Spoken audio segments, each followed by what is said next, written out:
like the seats of an 86 Delta 88 coupe on D's and bones, baby. That's what I'm talking about. Yeah. Going live in a minute, Blizzard King. This is Winter Dinner Spurling Podcast. You are rocking with the realest black men represented. Ain't no lies, cause we winning. Catching flies, ain't no feelings. Uncle D, we the villain, baby. We just left the village, baby. Now we in them villas, baby. Dinner Spurling Podcast, tuning in, we get it, baby. You can hate the player, hate the game. We love all you haters. Hate watch, hate watch.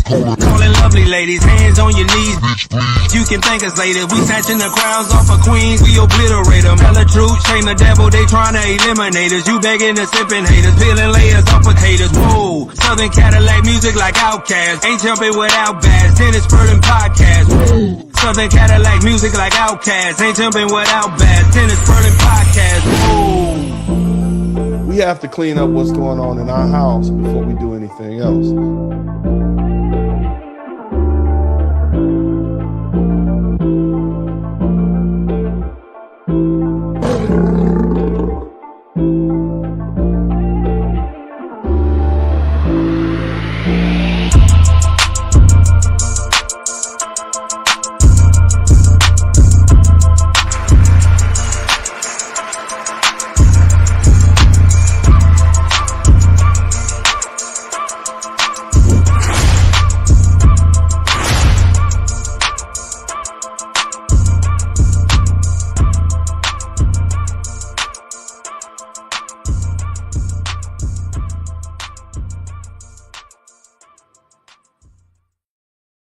My name is Dennis Spurling. I'm an attorney here in Houston, Texas. My mandate is to be an advocate for black men, largely because I am a black man. I'm a black father, I have black sons, and I want to make sure that the issues confronting black men are defended, protected, enunciated, spoke upon by black men who have a vested interest in the black community. And so my draw to the black manosphere, or YouTube in general, to use my voice, my wisdom, my experience, was solely because black men weren't being heard. But they're hearing us now. They're hearing us as to our issues related to modern relationships, politics, education, finance, and so many other things. And I'm extremely proud of these gentlemen. I'm extremely proud of the people who put this together. It is a wonderful event, and I look forward to attending in the years to come. Hey man, I do what I do.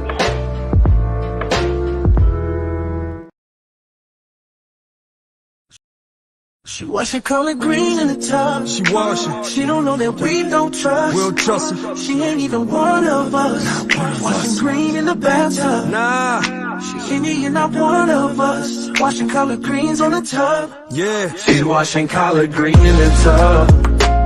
She washing collard greens. She don't know that we don't trust.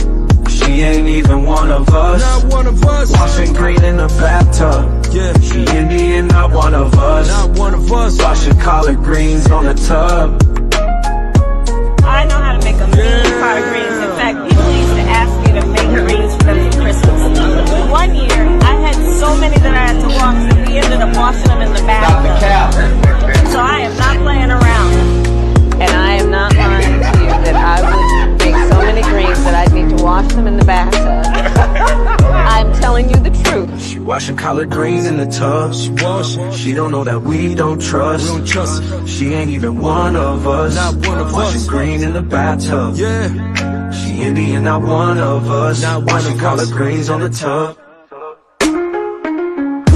Wash it with some dawn, let it flow. Put some dial on it, Doug butter soap. Give Doug a little dose, make it last. Collard green smelling just like ass. It's probably cause she get it from her mama. Not no FBA recipe, be honest. Sound like pretending you're an Indian. Cosplaying, you lying like you're innocent. TLC said, baby, no scrubs. Obama called us a bunch of thugs. But one thing about us I love, we ain't eat no greens from the tub. Hell no! She washing collard green in the tub. She washing. She don't know that we don't trust. We don't trust her. She ain't even one of us. Not one of washing us. green in the bathtub. Nah. She Indian, not one of us. Washing collard greens on the tub. She washing collard green in the tub. She washing collard greens. She don't know that we don't trust. She ain't even one of us. Not one of us.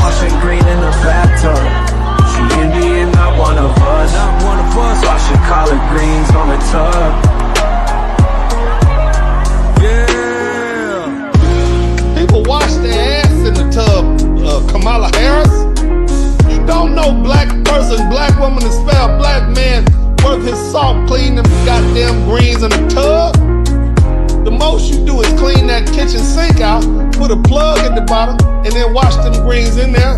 That's what you do. Collard green in the tub. And then after you wash them the first time, then what you do is you take the little middle vein out of them and tear them off from each side, and then you clean them again with your nasty self. That's how I know you're faking it.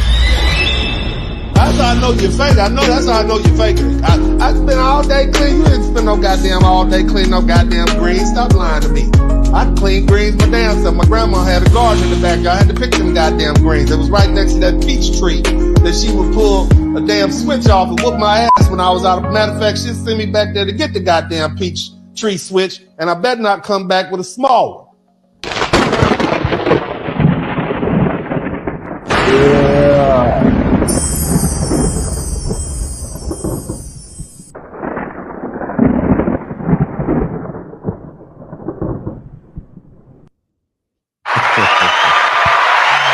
What's up? Somebody type collard greens in the tub, man. Somebody type collard greens in the tub. Shout out to everybody in the chat room, man. This is Dennis Spurling. I'd like to welcome you all to the broadcast. Big shout out to all the Wrench Mob, all my guys up in here, all the ladies up in here. Shout out to everybody. Shout out to my man Urban Eagle. Good looking out for being the first person to contribute to the super chat. I want to welcome you all again. They call me the Blizzard King. Big shout out to my man, Big Bass Life, man. He goes in with these videos, man. I have never. Green in the tub. She washing. She don't know that we don't trust. We don't trust her. She ain't even one of us. Washing green in the bathtub. Nah. She ain't not one of us. Washing collard greens on the tub. Yeah. She washing collard green in the tub. Look, man, this right here. This one right here. She ain't even one of us. Washing green in the bathtub. She ain't even not one of us. Washing collard greens on the tub. I know how to make a green collard greens. In fact, people used to ask me to make greens for them for Christmas. One year, I had so many that I had to wash that we ended up washing them in the bathtub. So I am not playing around. And I am not lying to you that I would make so many greens that I'd need to wash them in the bathtub. I'm telling you the truth. Washing collard greens in the tub. She don't know that we don't trust. She ain't even one of us. Washing green in the bathtub. She ain't even not one of us. Washing collard greens on the tub. She wash it with some dawn, let it flow. Put some dial on a dub, butter soap. Give Doug a little dose, make it last. Collard green smelling just like ass.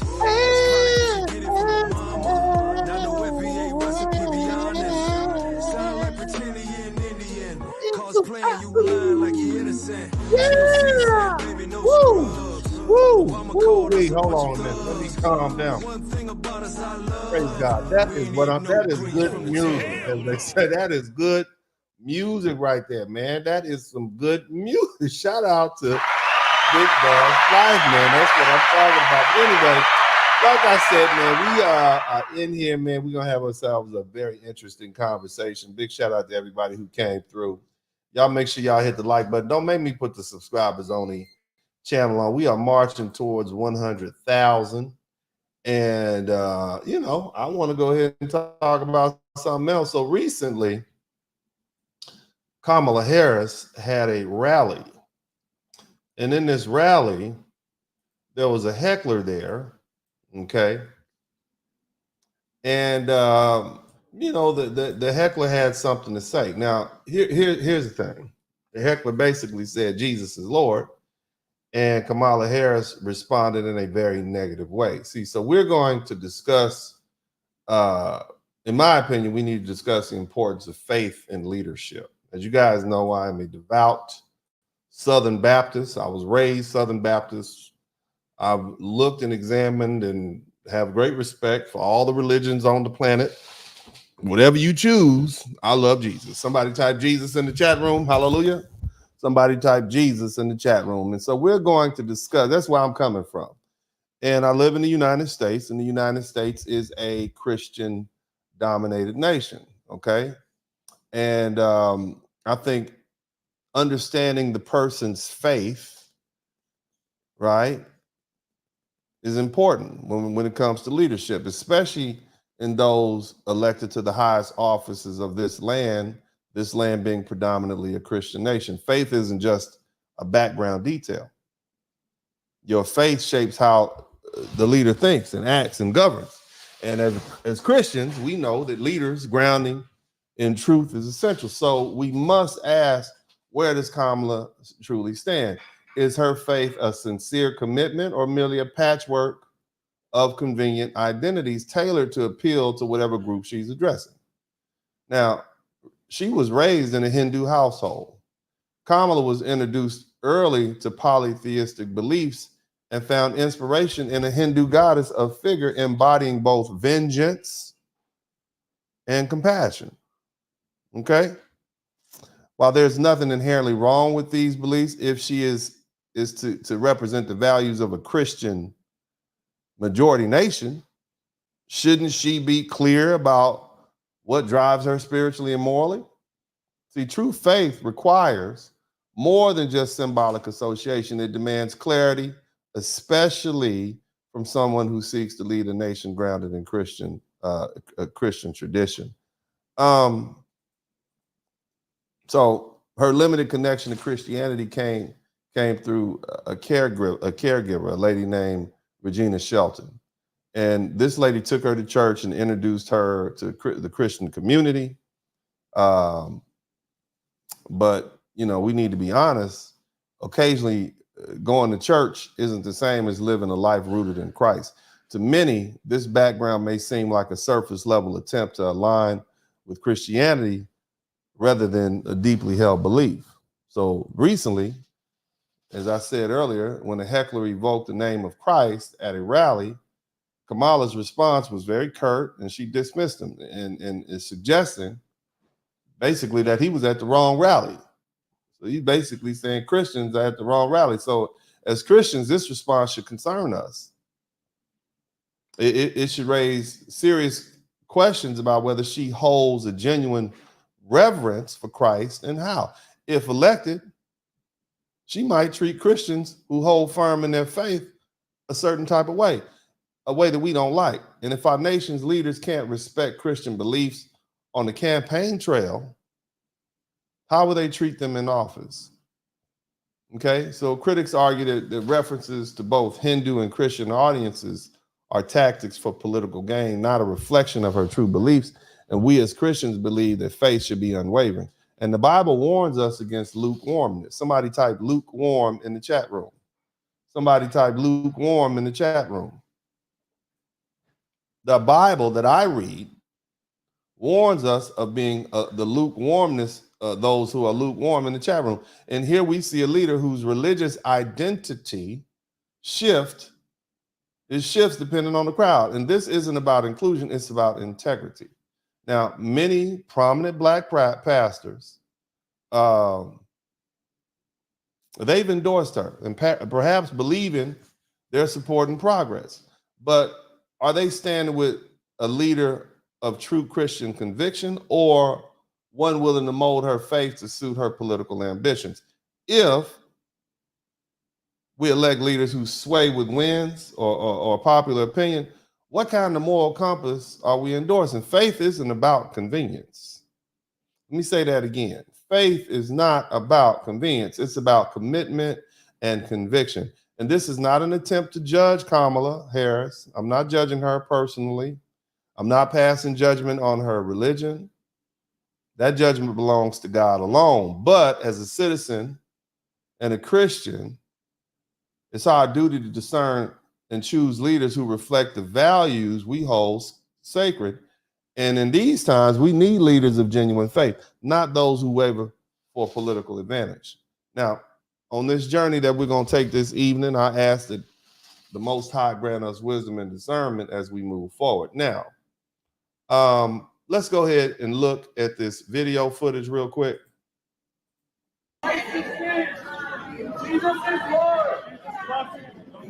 Oh, you guys are at the wrong rally. You hear that? So let me read this back. This fella said, Jesus is Lord. Somebody type Jesus is Lord in the chat room. Oh, you guys are at the wrong rally.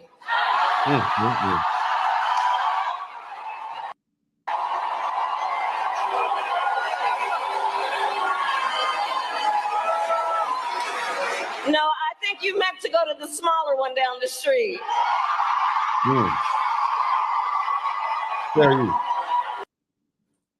So if you didn't hear what she said, somebody in the audience said Jesus is Lord. And her response is, I think you're at the wrong rally. You must have meant to go to the one down the street. So what does that say? Are you saying that Christians aren't welcome in your crowd, or people who profess their love for Christ and aren't welcome? That's what she said. I didn't say it. That's what she said. All you folk, look, I tell you guys all the time, vote your interest. Whoever it is you decide to vote for, vote your interest, whatever it is. But for those of us who are Christian, this should be concerning to you. What if somebody said Allah Akbar, and then she said, "Oh, I think you were in the wrong place. You must be looking for the rally, the smaller rally down the street." There would be people in uproar. And so the fact that she's able to get, what if she said a reference to somebody yelled out Shabbat or some Jewish terminology that unique to the Jewish people. And she said, oh, no, I think you're in the wrong rally. You need to go to the smaller one down the street. There would be an uproar. But for some reason, it's okay to pick on Christians. And so I have a fundamental problem with that. Whatever your religion is, don't pick on mine. You understand me? Because this is what keeps me going. This is what sustains me. So nevertheless, I have to call into question this woman's, not only her integrity, which I think many people have been questioning, but also her stance. Now, I'm a lawyer. I'm not a pastor. I'm not a man of the cloth. And but the fact that she made this statement, it would seem to me that there should be some black pastors, pastors in general, but black pastors specifically, who should question her. But there are black pastors who are supporting Kamala Harris, even allowing her to speak in their churches. And she often evokes Christ. However, in this recent campaign rally, where the heckler said Christ is Lord, and she responded by saying he was at the wrong rally and directed him to Donald Trump's rally, this is going to obviously raise questions about her religious beliefs, and it warrants an examination of who she is, what she believes, and whether this can influence her governing style and policies. And I think that it has. And I believe that when I finish with this broadcast, you'll understand. Now, Kamala's parents were divorced. Kamala was raised by her single mother, who was a devout Hindu. And according to the family members, her mother and Hindu faith have profoundly shaped her belief system. And in a campaign rally, she mentioned that her motivation to enter the legal field was inspired by a Hindu goddess of vengeance. And even her name, Kamala, is derived from a Hindu goddess. She is a polytheist, and her beliefs differ from those of these Christian pastors who are endorsing her, and yet they invite her to speak to their church, which many of the faith might consider blasphemy. Now, let's go ahead and take a look at her policies to determine if they align with our Christian values. She has a strong stance on baby deletion, pro-baby deletion. Now, I don't know what you know about Christ, but I am absolutely certain that Christ would not be pro-baby deletion. And since baby deletions became illegal, we've had an uptick of about 25,000 new births here in the state of Texas alone.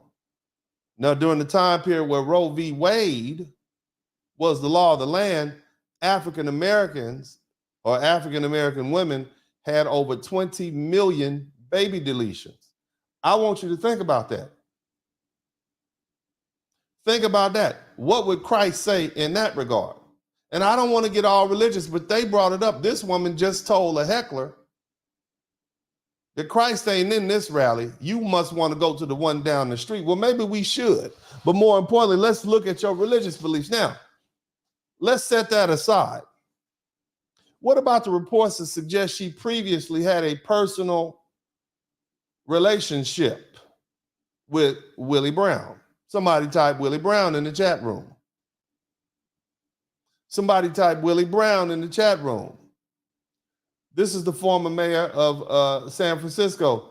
This man was married at the time she had this personal relationship with Willie Brown. And you can put personal, but you all know what I'm talking about. All the grown folk know what I'm talking about. So what does that say about this woman? I'm just asking questions. Hit the number 1 button if you hear me. I'm not getting enough participation. This is a very serious conversation we're having about a person who could possibly be the next president of the United States. And while y'all running up behind this woman, you don't even know who she is and what she stands for. This woman is a polytheist. She is a person who is pro baby deletions, something that has not been good for the Black community. And on top of that, she had a long-term relationship with Willie Brown, who was a married man at the time. Let's also look at the fact that she has at times purposely misrepresented her ethnicity. This woman is not only Hindu, she is Indian. She is not Black. And in her book, she includes photographs of a Black woman she claims to be her grandmother, who was in actuality a servant of the family. And this suggests to me that she uses Black bodies to her advantage. And in fact, her grandmother, when she immigrated to Miami or Florida, took up the identity of another Black servant when she got here. I want you to think about that. Shout out to my man Wrench Turner. We got 3 super chats. We need 20, and that's plenty. Her grandparents of Irish and Hindu descent reportedly owned 1,000 African slaves, African people trapped in the island of Jamaica, in Brownstown, Jamaica. They owned 1,000 Black people. This was a huge plantation. And the slavery that existed in the Caribbean was way harsher, way worse than what we had here in the United States. They would work them to death, unalive them, work them to death, and get a new one. That's what they did, because the Caribbean islands were like a way station for the transatlantic slave trade. So I want you to think about the character of this people and who raised this woman. Somebody type who raised them in the chat room. So what it tells me is that this woman come up in a household culture where using Black bodies is not new to her. Another thing, her current claims of Black identity. Consider that, given her family's history of using Black bodies and using Black people. Think about that. If nothing else, the fact that she is willing to openly misrepresent her ethnicity is shameful to me. And this raises questions about her character. Furthermore, she hasn't condemned the atrocities and these anti-Jewish student protests following the October 11th attacks on Israel. And even though most of the people who are watching my channel aren't Jewish, oftentimes when people begin to target the Jewish people, Black folks are somewhere in line. I just want you to think about that. And remember, Jesus was Jewish. Keep that. I just want you to roll with me on that. Keep that in mind. So the question is, I have to ask, what does it imply about these pastors who support Kamala Harris, despite this information, because it's all public? It does not speak well of their character. And the pastors that I'm speaking about specifically, I am talking about Jamal Bryant and Al Sharpton. Jamal Bryant and Reverend Al Sharpton. Now, Al, the old Fat Al, y'all remember Fat Al? Somebody type Fat Al Sharpton in the chat room. I like Fat Al with the perm, okay? But the skinny Al from MSNBC, I'm not really feeling him. Fat Al will go to bat for you, okay? Now, so he's been around for a minute, but Pastor Jamal Bryant, he's relatively new to the public eye. But on closer examination, it seems that both of these pastors have endorsed They don't come from men of strong character or godly conviction, but rather from opportunists hoping to gain political favor. Now, Kamala Harris's religious background and beliefs are something that they should think about. Because again, as I said, they shaped her, and she's shaped by both her Hindu upbringing and this connection that she had, or this false connection she had with this Black Christian community. So let's run down the facts. She was raised by a single mother, a devout Hindu woman. And what that means is she was introduced to Hindu practices and cultural beliefs from a young age. Her mother, according to the reports, emphasized Hindu traditions, which, according to her Harris's account, significantly shaped her identity. And there's mention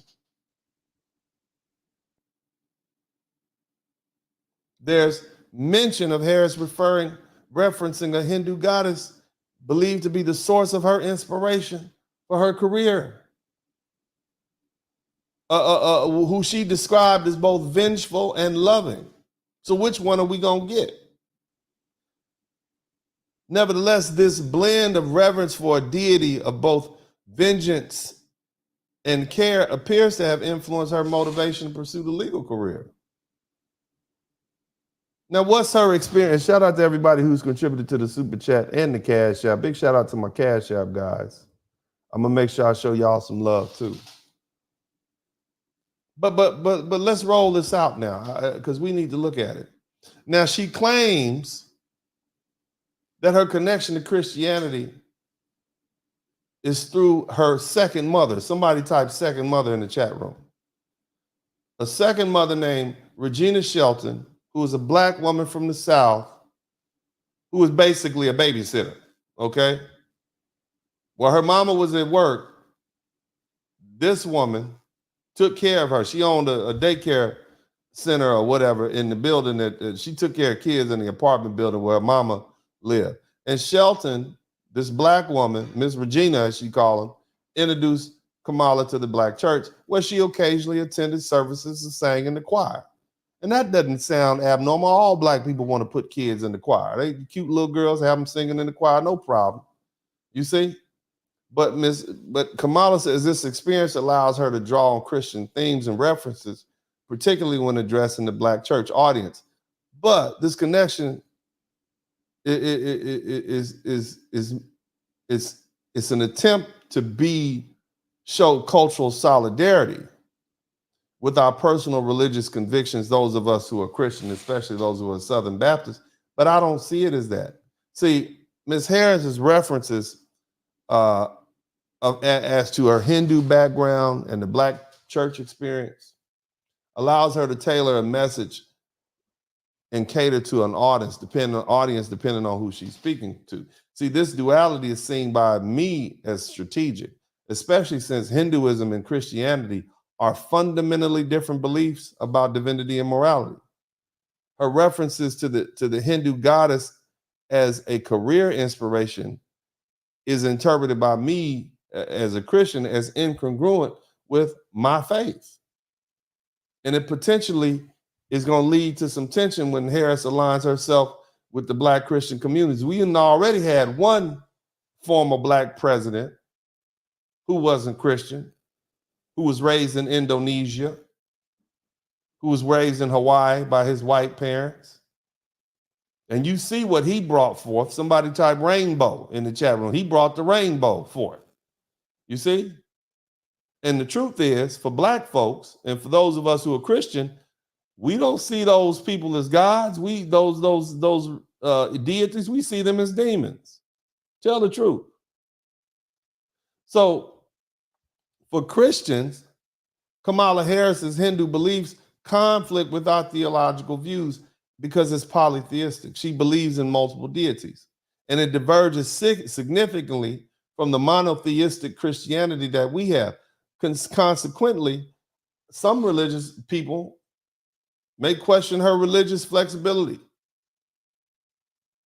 because if she's religiously flexible, what can we expect from her as a leader? Where's her moral foundation? She's just all over. And throughout her political career, Harris has used aspects of her Hindu and Black Christian identities, and her Hindu beliefs appear rooted in family tradition, while her engagement with Christianity is just largely social and situational.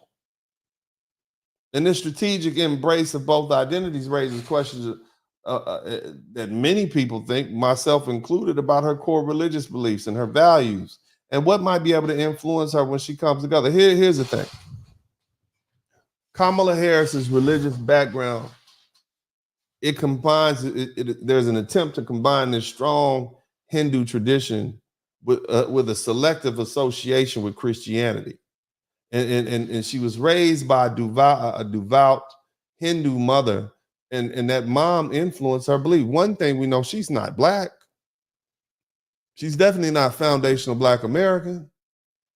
Her mama was Hindu. Her mama was Indian. She's an Indian woman culturally through and through. And whether she had a second mother or not, that was her babysitter. And there again, we got another servant, another Black servant, who she's trying to drag into her family. You see, I just want y'all to think about who we're dealing with. Now, I'm going to show you what old Al Sharpton said, okay? I want you to look at this. Hit the number one button. Of some men, Black and white, is misogynist. Do you think some of the resistance of some men, Black and white, is misogynist? And are you proud to see that most Americans, even being polled, have no problem supporting a woman at all? And I'm one that lived from Shirley to Kamala in terms of these campaigns. It's a really nice place. Have you been here before? Yeah, it's one of my favorite spots. All right, so here's the thing, fam. I want y'all to understand something. Do you think some of the resistance of some men, Black and white, is misogynist? Now, I want you to understand, Al Sharpton has seen the backlash that Obama got. And so that's why he was saying some men. He didn't want to say Black men because he knew he was going to get the social media smackdown. So he included white men in it. Some men won't vote for you because you're a woman. Think about that. Misogynist. And are you proud to see that most Americans, even being polled, have no problem supporting? Most Americans. Here's the thing. Most white men voted for Donald Trump last time. Most white men are going to vote for Donald, and the vast majority, and a lot of white women voted for Donald Trump too. My problem is this. Number one, you're still singling out Black men. Number two, you're a Black pastor. Why are you talking to this woman? Shout out to everybody who's contributed to the Cash App. I'm gonna get y'all in a minute. So this is a Black pastor sitting here talking to this Hindu woman, basically putting his stamp of approval on her. You consider yourself a Black pastor and you looking at a woman who's pro-rainbow, pro-baby deletion. She did not chastise those students who were basically speaking that anti-Semitic rhetoric. So what does this tell you about this woman? I'm just saying, vote your interest. I tell you guys that all the time, but we don't know who this is. Now, that's Al Sharpton. He's pretty much a known quantity. Now, this is another gentleman I want to introduce you to. What is wrong with brothers who don't know how to support a sister? Yeah. This is Jamal Bryant. Stop. You said something is wrong with brothers who don't know how to support a sister. Yeah. First of all, Kamala Harris is not my sister. Kamala Harris is not even a foundational Black American woman. She's not a Christian. She's not my sister. Period, brother. You understand what I'm saying? And them trying to continue trying to oppose. Now, mind you, this is another Black pastor. You guys may or may not have heard about. Full stop. Right. And Mordecai was man enough to. This is this cat preaching in the pulpit. Know that in order for me to be a man, I got to know how to support a woman. Something is wrong with brothers who don't know how to support a sister. It was a. Now I want you to look at all these Black women in the audience, all you sisters. I want y'all to look at that. You have to understand, pastors, in the tone and way they speak, they get you wrapped up emotionally into this conversation that they're having with the audience. It's almost like a concert. It has nothing to do with the Bible. It's just performative, and it's just rhetoric. But keep listening. A sister that raised you. It was a sister that taught you how to read. It was a sister that taught you how to bathe yourself. And I want y'all to understand something. He's trying to equate. Text of the vice. He is trying to equate what black women did for their black sons with Kamala Harris. She's not black. She's not our sister. She doesn't even have children. So stop trying to steal black women's identity and what they've done and the sacrifices that they've made for their black sons. That's what I want you. This is the problem. This man is literally bending over backwards to try to drag the black identity, a foundational black American identity, on to Kamala Harris. President, were you trying to send a message? We've got to be able to vote that misogyny is still real in our community. We've got to address it head on. And misogyny is still real. Black men are the most egalitarian group of men on the planet. We have never had a problem with allowing women to lead the household, to lead the home. We've never had that problem. And so this is misplaced. Why doesn't he go tell white men that? Why doesn't he go tell Hispanic men that? You guys write that name down. I got some more footage on him. Jamal Bryant. Not act like it doesn't exist. The reality is, if black men had voted, Stacey Abrams would be a governor. Black men did not like Stacey Abrams' policies. Okay, black men voted overwhelmingly for Hillary Clinton twice. She still didn't win. Okay. Well, the second one she did, but black men still voted for Hillary Clinton in the primaries against Barack Obama. She didn't win when she ran against Trump. Okay, let's keep listening. And so I think that we've got to do some real redress. That after racism, the biggest ill in America is sexism. And I think it's part of the responsibility of this generation to deal with it head on. All right, so that's Pastor Jamal Bryant, fam. Now, here's the thing. And you guys make sure y'all hit the number one. But look, Kamala Harris's campaigns for presidency, her faith and her integrity should be thoroughly scrutinized, especially considering that we live in a predominantly Christian country and we hold ourselves out to have our Christian values. And her actions and beliefs reflect a complex background that does not fully align with the values raising, and that raises questions about who she would represent. You see? Does she represent her own faith or the faith and values of the millions of Americans that elected her? Consider this recent response. And look, I'm not going to get over it. Somebody said Christ is Lord.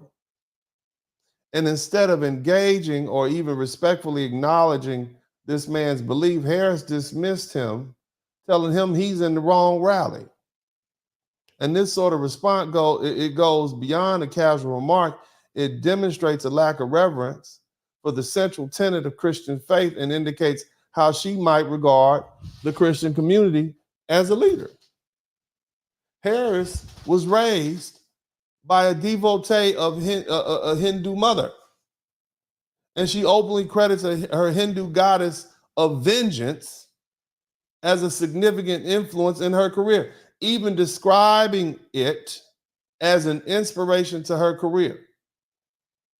Now, her religious diversity is valued in America, right? It's fair to ask, but see, it's also fair to ask whether someone is deeply rooted in beliefs and emphasize multiple deities, and whether or not that aligns with the principles of the Christian majority nation.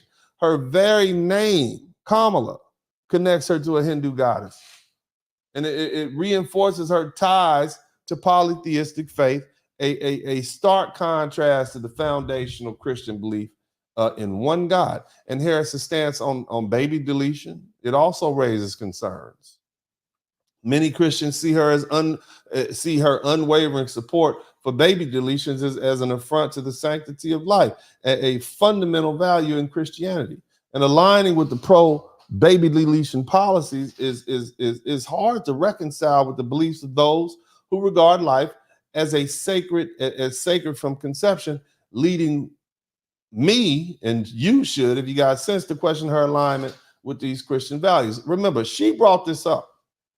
She was the one that said the rally for Jesus is down the street. She said that. All you guys saying, well, why are you bringing that up? She started it. She brought this up. Okay? Oh, you guys are at the wrong rally. Mm-hmm. Yeah, you.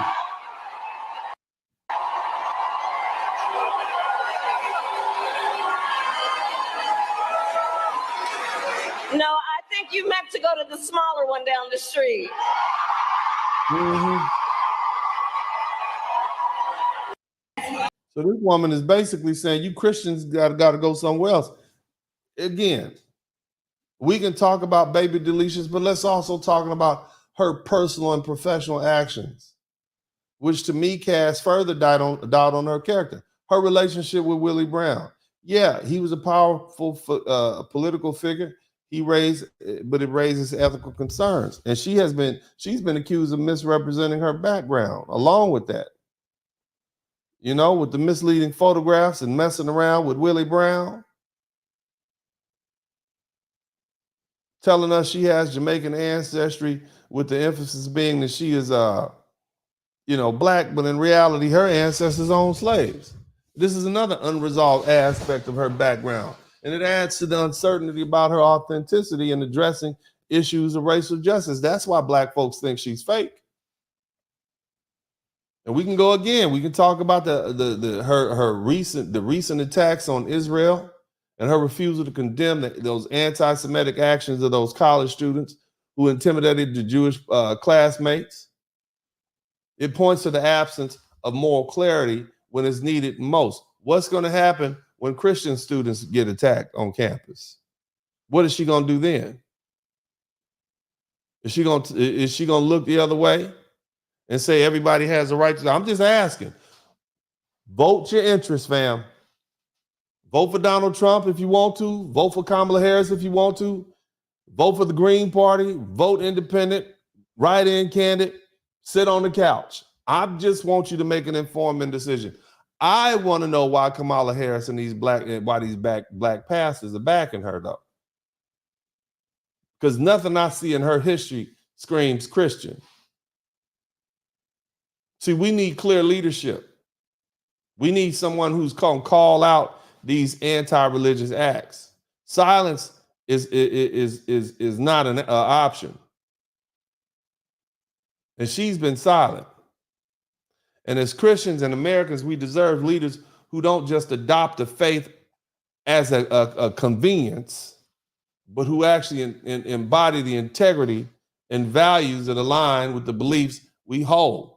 And Kamala Harris's actions and association reveals inconsistencies that should concern every American whose values of honesty and faith and morality and clarity is what you want in a leader.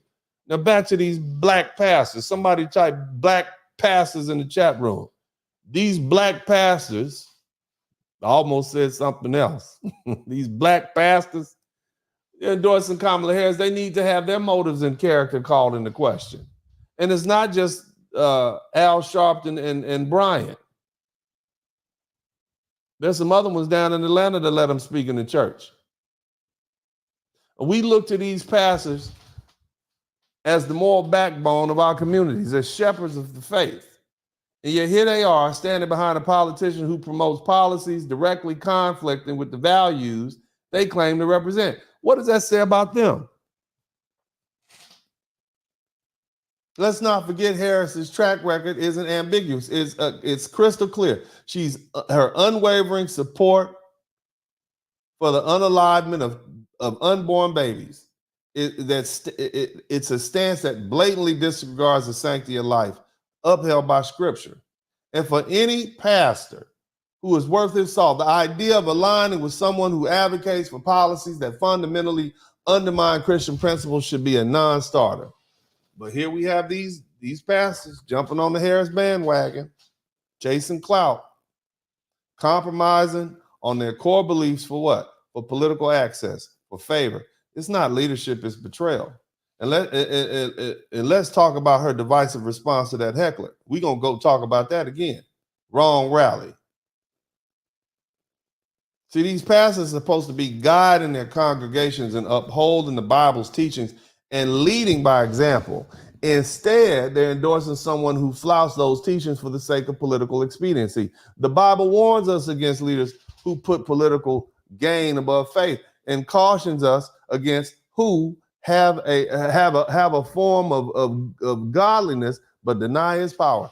That's 2 Timothy 3:5.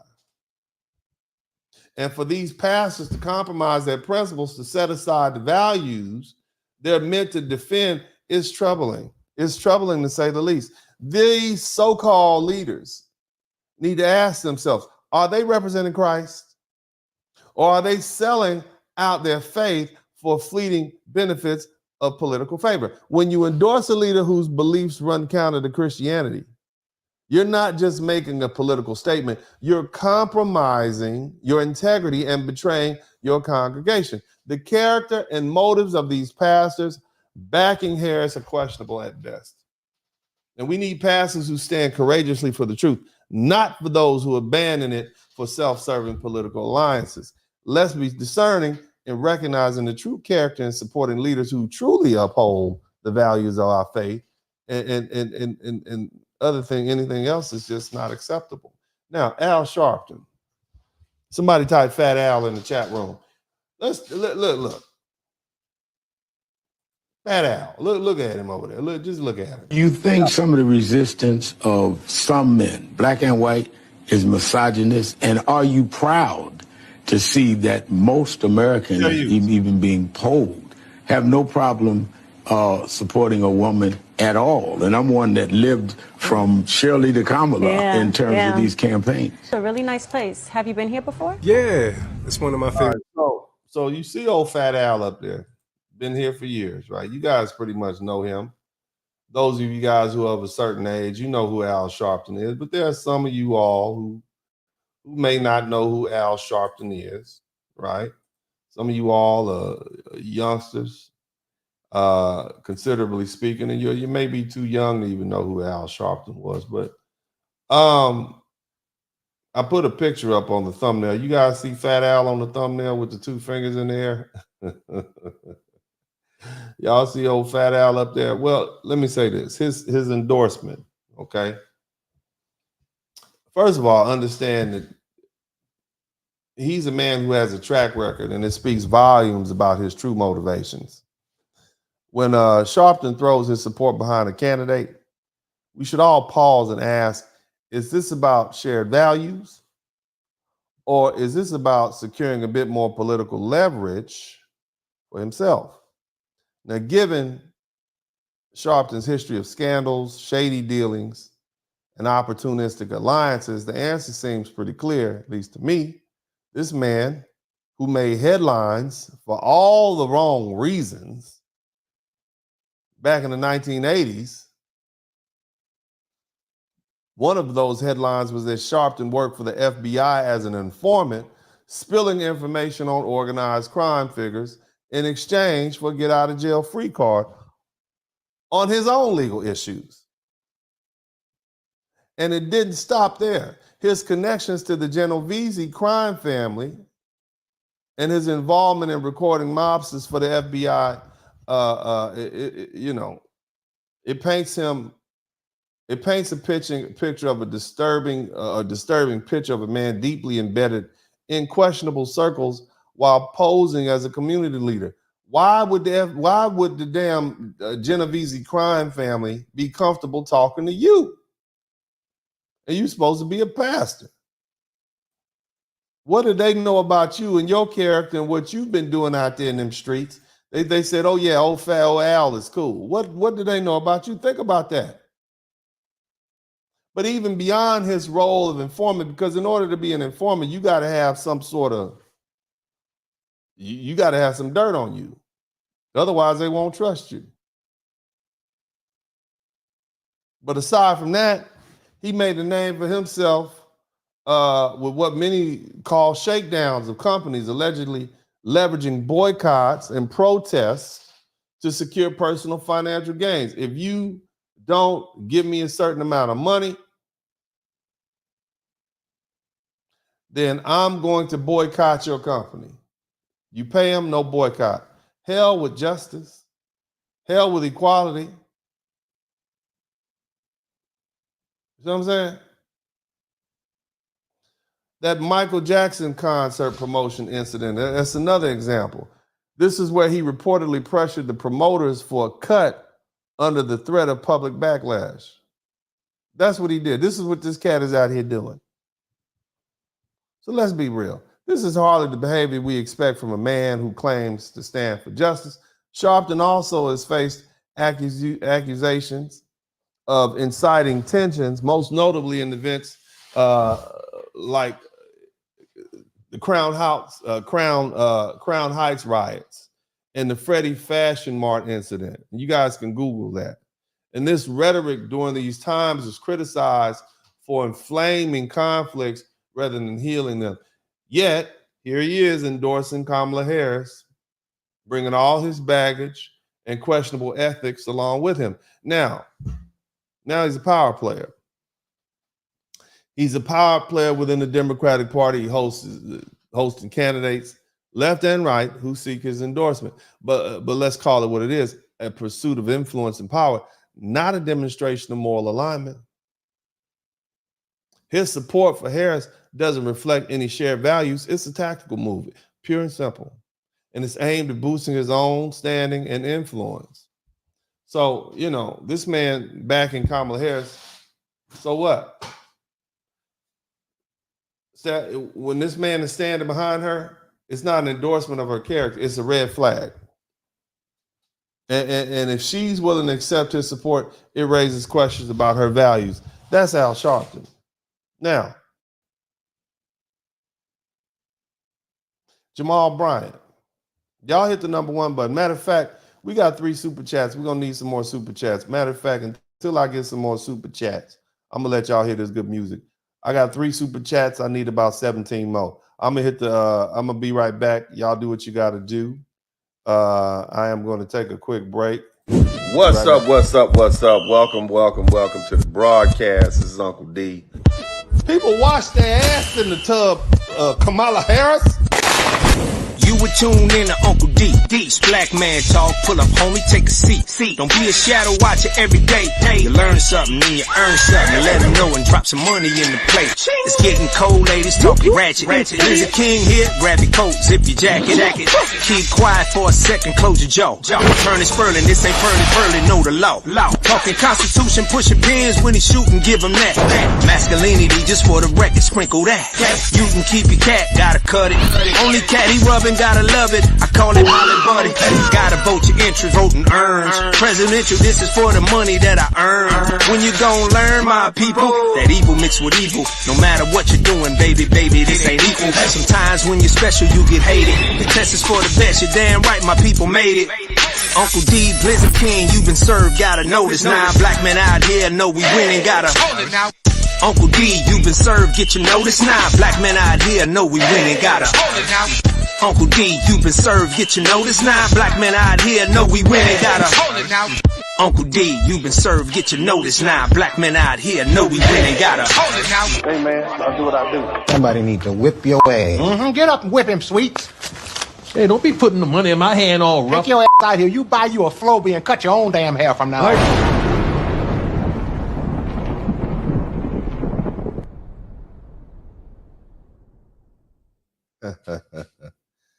Yeah.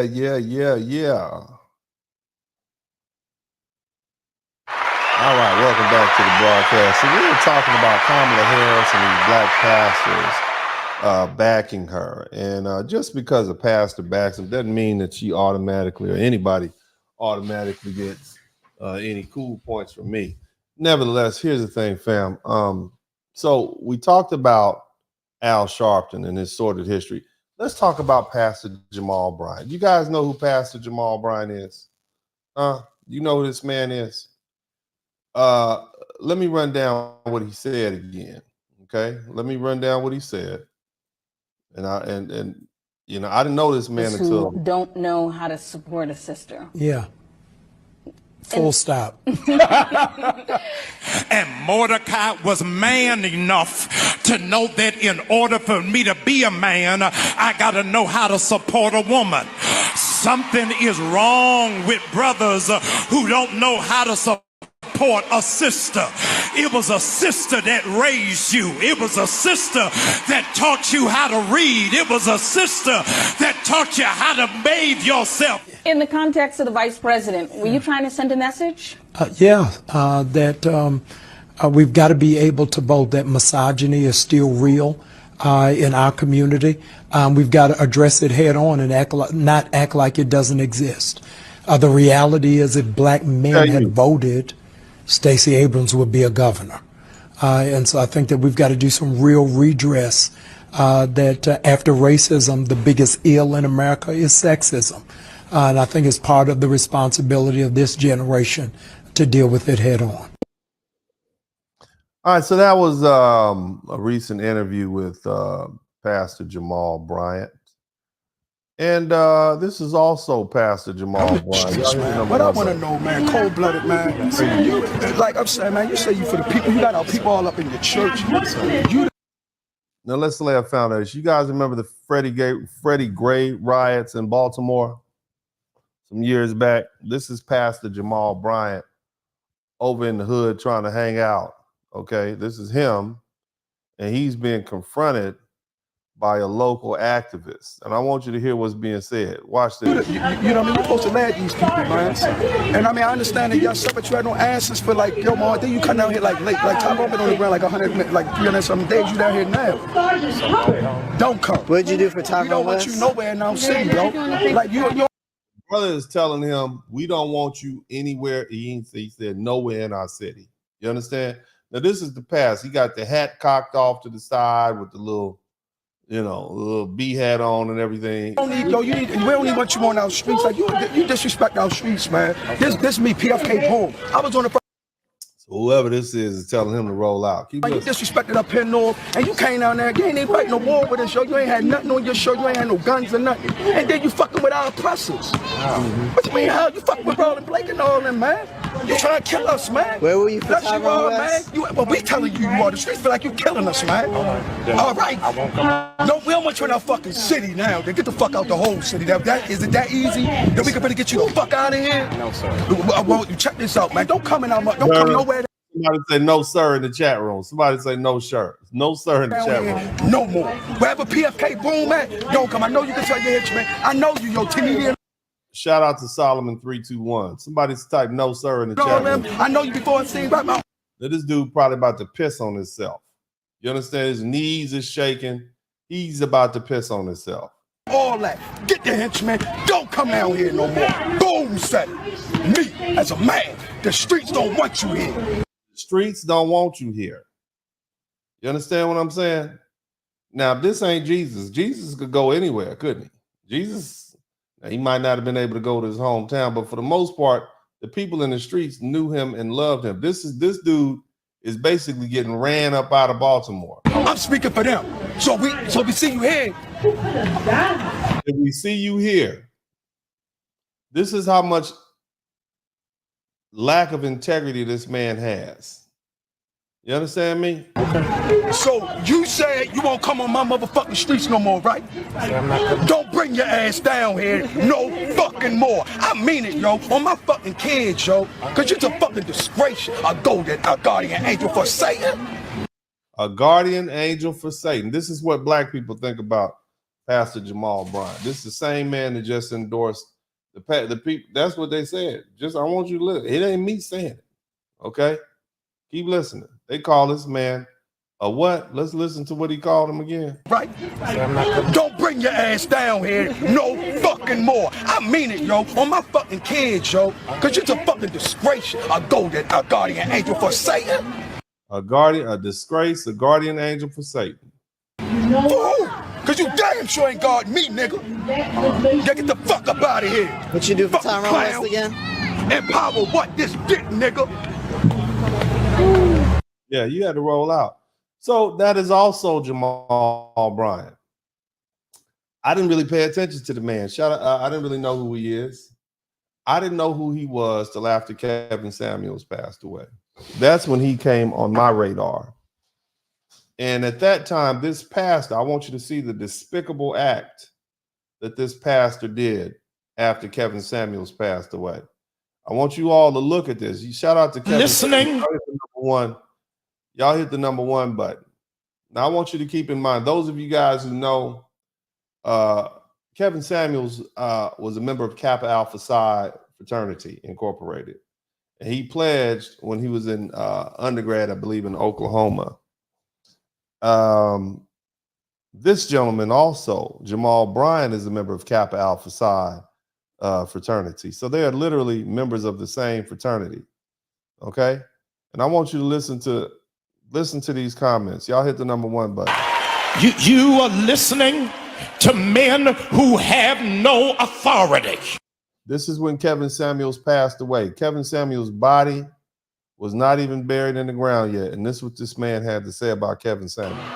How can a man say that you are of low value after 35? How can a man say that you do not have the level of traction of a high-powered man when that man has got to get a GoFundMe for his funeral? You see, it was people like this that made my job difficult. And my job at the time was defending my friend's reputation so that he would not have died in disgrace, along with all of his great work and his great teachings. It was people like this that I had to fight with 2 years ago, every day, sometimes 2 or 3 times a day, going live, refuting these lies. There was never a GoFundMe set up by Kevin Samuels' family or anybody associated with the family. That was a straight fraud. GoFundMe canceled that. I believe they refunded all those people's money. That was folks, his family. I paid for Kevin Samuels' funeral. Kevin Samuels' friends paid for Kevin Samuels' funeral and to set up a lawyer. Even O'Shea Duke Jackson kicked in. He was the only person out of all these so-called friends that Kevin Samuels had, all these people that made money off Kevin Samuels' name, all of these people that bid his, all these folk, Dennis Spurling and O'Shea Duke Jackson was the only one that helped pay for the funeral expenses and set it up so the lawyers could put in place. That was it. And I reached out to O'Shea Jackson because, you know, he's a stand-up guy. And I'm be honest with you, you know, he's probably one of the only people on YouTube that step to it when necessary. You see what I'm saying? And shout out to my West Coast homeboy, O'Shea Duke Jackson, for coming in. But it was these, so while I'm fighting all these people on the internet, I got this gentleman, Pastor Bryant, from his pulpit, Jamal Bryant, from his pulpit, disparaging the name of Kevin Samuels, basically trying to say he died broke, saying he needed a GoFundMe account. This is what I'm dealing with, man. And this is why I have a bad taste in my mouth for YouTube in the first place, and why I have a bad taste in my mouth for black pastors, because this is the type of stuff they do. Y'all ain't saying nothing to me. You got to be in that place where you operate in the authority of God. Look at the number of your offense. So now, backlash came back. The backlash happened. I told you all before, this gentleman, and shout out to all the brothers of Kappa Alpha Psi, man. You know, I got much love for you guys, man. I got some great friends who are members of Kappa Alpha Psi. You all know that I am an ice cold brother of Alpha Phi Alpha Fraternity Incorporated, the oldest, the boldest, and the coldest of fraternities. Nevertheless, I got much love for the brothers of Kappa Alpha Psi. They had to holler at this dude. You understand? They literally had to go check this dude and say, what is, I don't know the conversations, I wasn't privy to it, but the following Sunday, he took his butt back up on that pulpit and he tucked his tail between his legs and he started apologizing. Because remember, Miss Beverly, who is Kevin Samuels' mom, she didn't even know he was famous. And you got all these powerful people, all these influential people talking bad about her baby boy, her only son. You understand what I'm saying? So this is the perspective I'm coming from. You are literally castigating and disrespecting Kevin Samuels, and he ain't even buried yet. We didn't even have the autopsy report. We knew he died of some sort of heart condition. The man was fighting cancer and stuff his whole life. He had all these other ailments. You see what I mean? He was overworking himself, drinking all of those Red Bulls and such and so on, trying to, he had got his wave. He rode his wave. The man was making $500,000 a month, and that's just on YouTube. That's not even talking about Instagram and all these charging $1,000, $1,500 for consultations. Shout out to my man Barry Little. And these are the type of people I had to deal with. So the cappers, the noops got hold of him. And so he had to and apologize. Of your offense, hear this, the sound of your offense should be the same volume of your apology. Where's that at? Where's that same energy at? See, now you talking about you was hooping and hollering on the stage last time. You was quietly trying to get this out. Sound of your offense should be at the same volume of your apology. Mm-hmm. And so if you did something wrong out loud, then don't apologize to me with a whisper.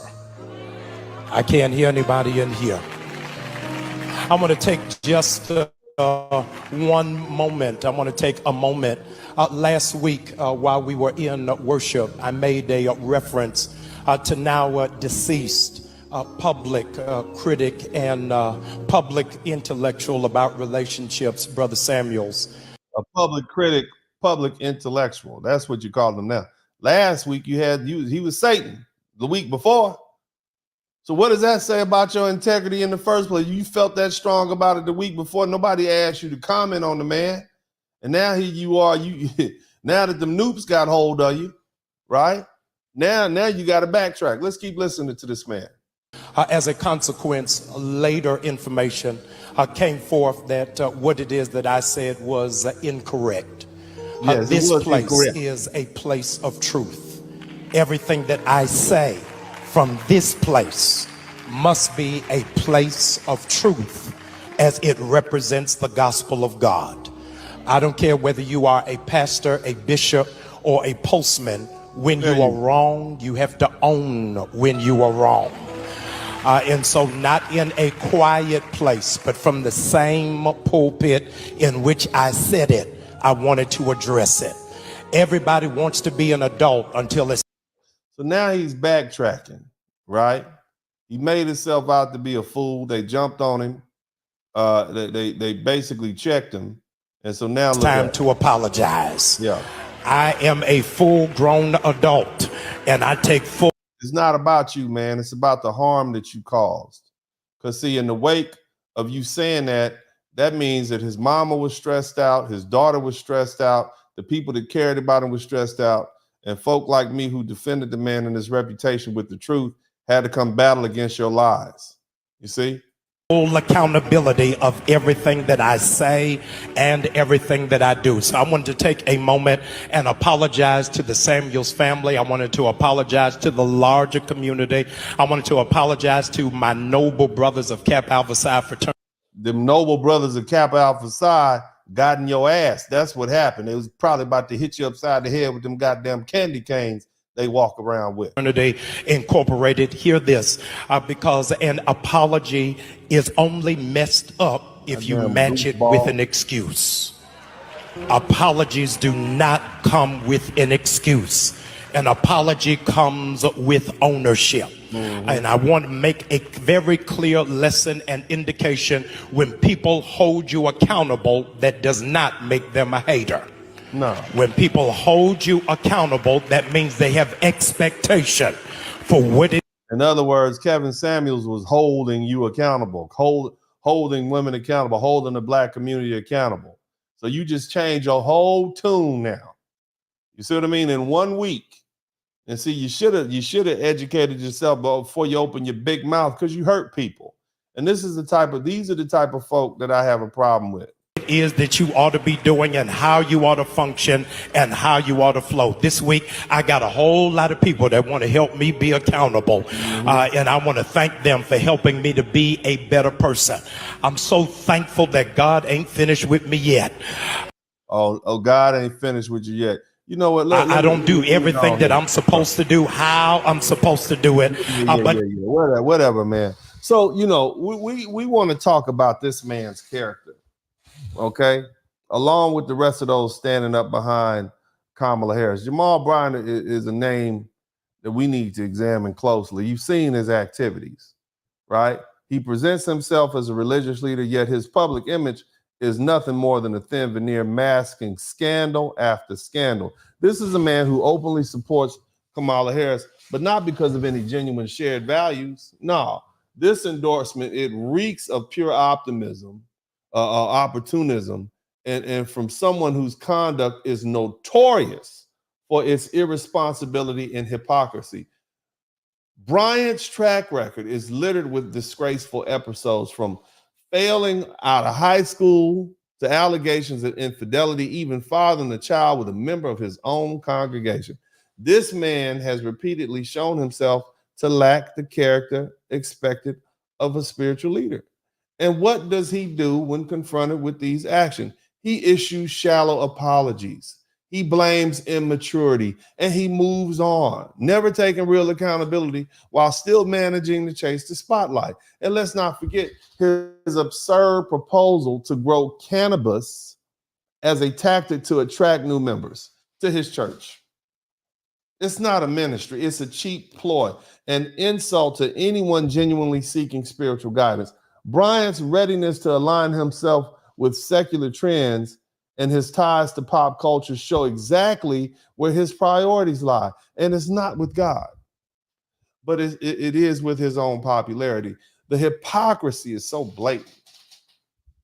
Bryant, who once labeled pastors meeting with Donald Trump as prostitutes, has no problem endorsing Kamala Harris, a candidate with policies that are at odds with Christian principles. He's quick to judge others, but his own alliances are questionable at best. This isn't a leadership. This isn't leadership. It's manipulation designed to elevate his image regardless of the values he's supposed to uphold. At New Birth Missionary Baptist Church, his leadership has been riddled with financial mismanagement, including reports of IRS liens and massive unpaid tax bills. What kind of pastor leaves his congregation to bear the burden of his own financial recklessness? See, Pastor Bryant's background paints a picture of a man who is more invested in his public persona than his public integrity. So when you see Jamal Bryant endorsing Kamala Harris, it's not a testament to her values or character. It's a testament to his own self-serving nature. Birds of a feather flock together. And this endorsement tells us we need to know. You understand me? It tells us what we need to know. I'm going to say that again. It tells us what we need to go. Let's call it what it is. I need 15 more super chats. Let's call it what it is. This endorsement of Kamala by these individuals, it reeks of political opportunism. And these so-called leaders have traded in the very essence of their calling to chase after political clout and influence. Their responsibility, first and foremost, is to uphold moral integrity and stand as the moral compass for their communities. But here, they've abandoned that responsibility, placing political favor above the values they claim to represent. Let's be clear, opportunistic support from pastors is not just disappointing, it's downright deceitful. These pastors aren't advocating for a leader who reflects Christian principles. No, they're endorsing a candidate who openly supports policies that fly in the face of those principles, like baby deletion and dismissal of Christian beliefs. They've gone silent on these critical issues. And why? Because they want Harris's influence. It's political clout over values, and it reeks of hypocrisy. The lack of spiritual integrity in these endorsements is another glaring issue. When a pastor endorses a candidate who opposes the very values their faith stands for, they're sending a message to the congregation that political convenience is worth more than spiritual conviction, and they're undermining their credibility, signaling that they're willing to set aside true values and truth for personal gain. This isn't leadership, it's betrayal. And these endorsements aren't about faith or morality. They're about securing a seat at the political table. They're aligning with a candidate whose agenda contradicts Christian doctrine. They're forsaking their duty to be guides for the community, guides in Christ. And this is calculated. This is calculated. It's transactional behavior. It's not leadership. And they're willing to compromise their ethics and sell out the integrity of their spiritual message for a shot at relevance and power. And this is not what true pastors should stand for. It's not what Jesus would do. Now, let me be brutally clear. Okay? Let me be brutally clear with you all. These folks, these pastors endorsing Kamala Harris, they aren't men of God. They're opportunistic. They're opportunists, plain and simple, trading in the very values they claim to represent for a silver political favor. Look at what they're supporting. A candidate, when confronted with the words of Christ as Lord, dismissively told a heckler he was at the wrong rally. That's not just a casual remark. It's a clear message about her disregard for Christianity and Christian values. And she pretends to represent only when it's convenient. But you got these pastors who stand by her, inviting her into their churches to speak, endorsing a candidate who openly mocks our faith. That, my friends, is nothing short of blasphemy. Kamala Harris was raised a Hindu. She was raised in a Hindu household under the guidance of a devout Hindu mother. She has openly credited a Hindu goddess of vengeance as her inspiration. The name she carries it with pride, and that is of a deity of that religion. Yet, in the eyes of these pastors, she somehow is fit to represent a Christian community or speak to a Christian community. These pastors know full well that this woman, by her own words, is deeply rooted in a polytheistic belief system, something entirely incompatible with the principles of Christian monotheism. They're allowing someone guided by foreign beliefs to stand as a representative of our nation. And these men are supposed to be protecting our faith, not bending it to fit a political narrative. Let's also examine her character. A past littered with manipulations, from her relationship with a political heavyweight Willie Brown to a misleading depiction of her heritage, where she is trying to pass off her black servants as her grandmother for political points. Her lineage even traces back to slave owners in Jamaica, yet she claims to represent and uplift Black Americans. I mean, this level of hypocrisy is astounding. Yet these pastors, these Black men, still support her, ignoring every red flag, every glaring contradiction, just for a chance to be seen alongside her. It says everything about their character, or rather the lack thereof. Let's not ignore the silence on her part when those Jewish students were threatened after the attack on Israel. When real leadership called for her to take a stand, she offered nothing.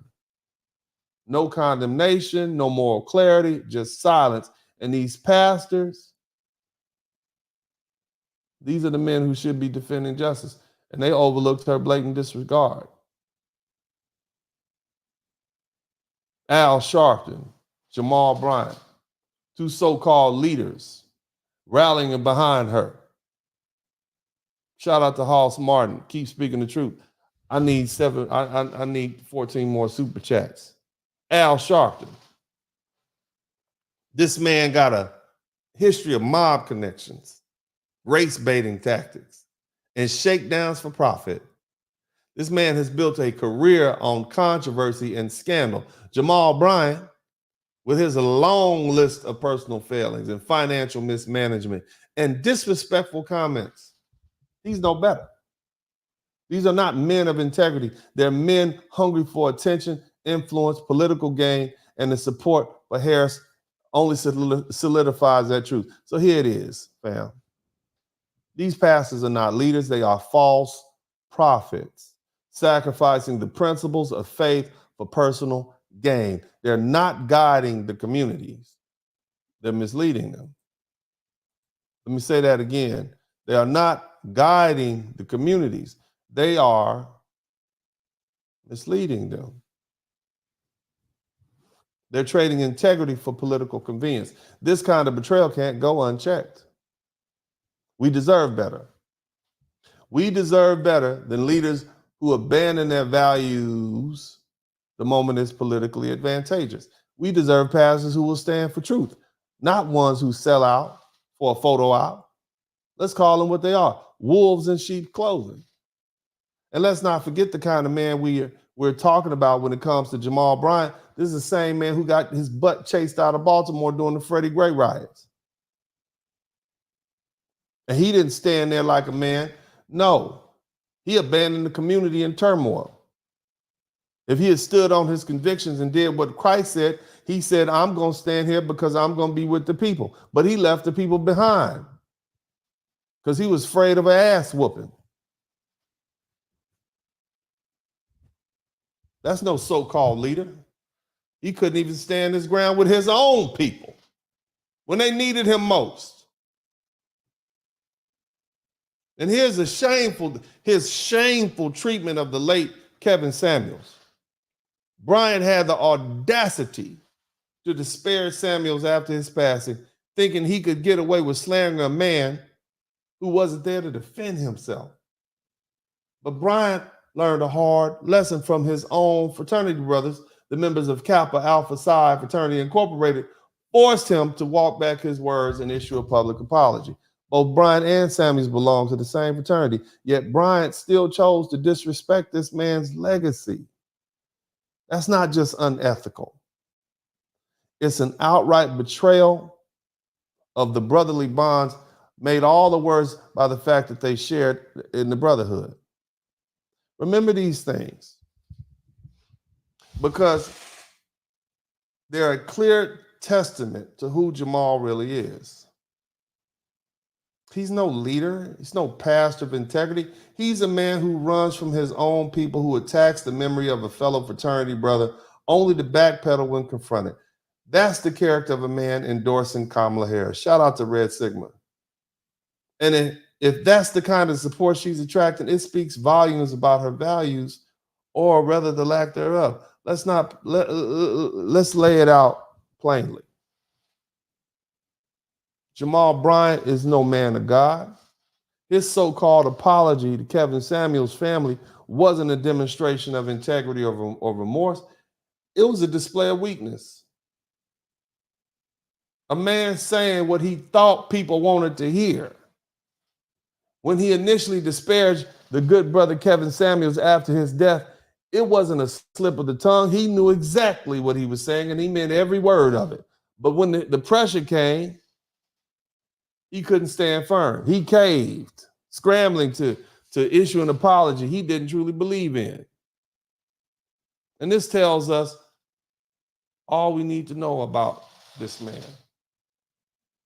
If he genuinely stood by his initial comments about Samuels, he wouldn't have backed down the moment he faced backlash. He's shown he can't withstand criticism or hold his ground when it's uncomfortable. Let's be honest. That ain't what Jesus did. A man of Christ who won't stand behind his own words or who issues apologies in the face of pressure, that's not a pastor. That's just a reminder that those type of people are not driven by faith or moral conviction. They're driven by public opinion and self-preservation. He didn't apologize out of genuine regret. He apologized because he's weak. He's too weak to handle the consequences. And you can tell him I said it. And I'll tell him to his face. We will never forgive you, Jamal Bryant, for what you did to our good brother Kevin Samuels, disparaging his name. You are not forgiven. You are living unforgiven. And you're not a character, a true leader, let alone a man of God. Nevertheless, I want to take the opportunity to thank all the brothers who contributed to the Super Chat, the Cash App, and the PayPal. Shout out to TIQS, Uncle D Daily Tuition. Hit the like button, subscribe. Shout out to Reg Sigma for the $2. Thank you, Hoss Martin. I appreciate you so much, fam. Thank you, too. Keep speaking the truth. I shall, good brother. I shall. Also, Barry Little, good shout out to you, man. I appreciate you. Salute Uncle D in the chat. No more sellouts, no more pastor pork chops, no more poverty pimps, no more misery merchants. Shout out to you. That is outstanding. Big shout out to Solomon 321. Good show, Brother Spurling. The Dems plan to blame black men for losing this election. And all the ministries you mentioned are for sale. That sermon lifted up Kamala instead of Jesus. You sure did. And this woman is a polytheistic worshiper of false gods as far as I'm concerned. Shout out to you too, Wrench Turner. On the wood as all the brothers should. Good looking out, fam. Appreciate you. Cody Marsh, salute to the panel. Go Trumps. Thank you so much. Also, Urban Eagle, hit the like button, subscribe. Man, I got all my regulars up in here tonight. It feel good, baby. It's back like we used to have the panels over, man. Big shout out to all you guys, man. All my old school fellas. We got a lot of new people here, and I like having y'all. But, man, we had some parties up in this page back in the day, man. It was just me and the fellas back in the day. And I appreciate you guys, man. I appreciate y'all patronage. I love you guys. Shout out to Mr. Bostic. Shout out to Michael. Shout out to MD Johnson. Shout out to Derek Turner. Big shout out to everybody who contributed to the Super Chat, the Cash App, and the PayPal. Look, man, like I say, in closing, I want you all to vote your interest. I'm not here to tell you who to vote for. That's not my job. That's not my duty. Vote your interest. If you align, if your interests align with the Democrat Party, vote for them. If your interests align with the Republican Party, vote for them. If your interests don't align with either one of those parties, don't vote for any one of them. Sit on the couch. Somebody type the couch in the chat room. It's not on me to tell you who to vote for. All I'm trying to do, fam, is make sure you're informed. Make sure nobody is tricking you or fooling you. Because if I allowed that to happen, I would be, or if I went along with some of that, I'll be as bad as some of these other people. And I'm not going to do that to you. I love you too much for that. But we have to examine Kamala Harris's actions. Okay? You got all these black pastors backing you, but you're not even a Christian woman. So what did they get off with that?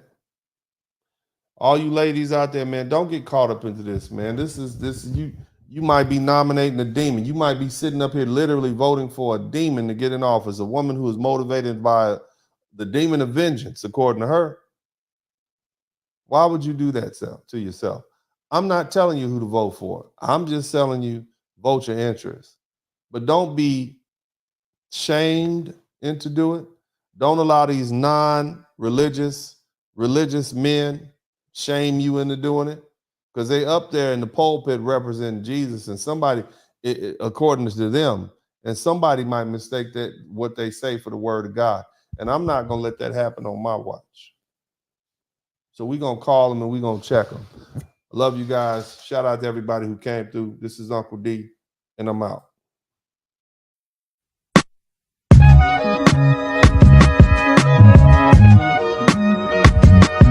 In the Spurling podcast. Hit the like button, subscribe.